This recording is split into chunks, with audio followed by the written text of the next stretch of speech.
Welcome friends, সমস্ত দর্শক মণ্ডলী, শিক্ষক সাথী, সরকারি কর্মচারী এবং পেনশন হোল্ডারগণ, আপনাদের মনে রয়েছে 5ই ফেব্রুয়ারি অন্তর্বর্তী বাজেটে মাননীয় অর্থমন্ত্রী চন্দ্রিমা ভট্টাচার্য 4% দিয়ে ঘোষণা করেছিলেন রাজ্য সরকারি কর্মচারীদের জন্য এবং 1 এপ্রিল 2026 থেকে কার্যকর করার কথা ঘোষণা করা হয়।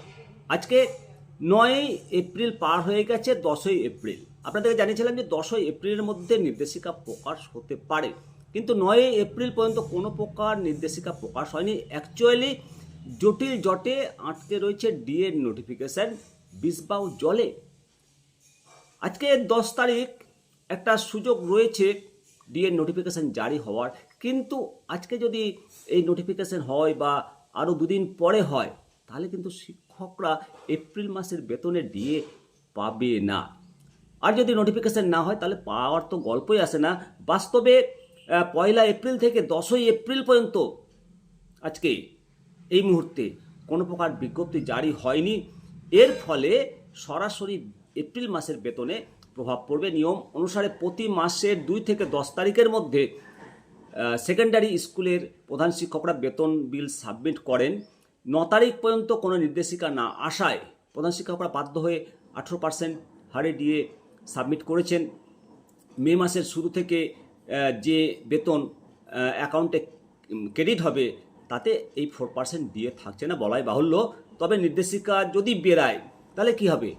তাহলে সরকার যদি আবার পোর্টাল খুলে সেটাকে সংশোধন করে বা আপডেট করার নির্দেশ দেয় তাহলে হাতে পাবেন।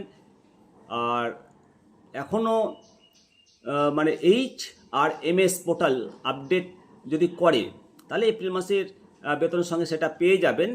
তবে ঘোষণা হয়েছে 2 মাস আগে, তারপরেও কোনো নির্দেশিকা না আসায় কর্মচারী এবং শিক্ষক মহলে ব্যাপক ক্ষোভ কিন্তু সৃষ্টি হয়েছে। মনে রাখতে হবে, শিক্ষক কর্মচারীদের পোস্টাল ব্যালটের ভোট রয়েছে, তার আগে এই নির্দেশিকা জারি হলো না।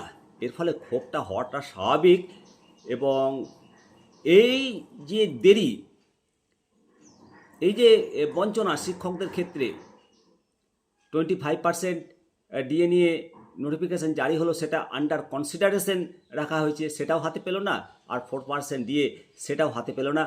আর শিক্ষকরা দীর্ঘদিন ধরে হেলথ স্কিম তারা চালু করার দাবি জানিয়েছে, সেটা নিয়েও কোনো পদক্ষেপ নেয়নি। প্রধান শিক্ষকদের ইনক্রিমেন্ট থেকে বঞ্চিত করেছে।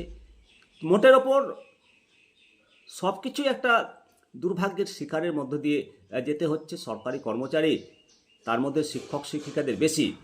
তো 2 মাস পেরিয়ে গেল, তার মধ্যেও ডিএর বিজ্ঞপ্তি জারি না হওয়াটা এটা খুবই দুর্ভাগ্যের বিষয়।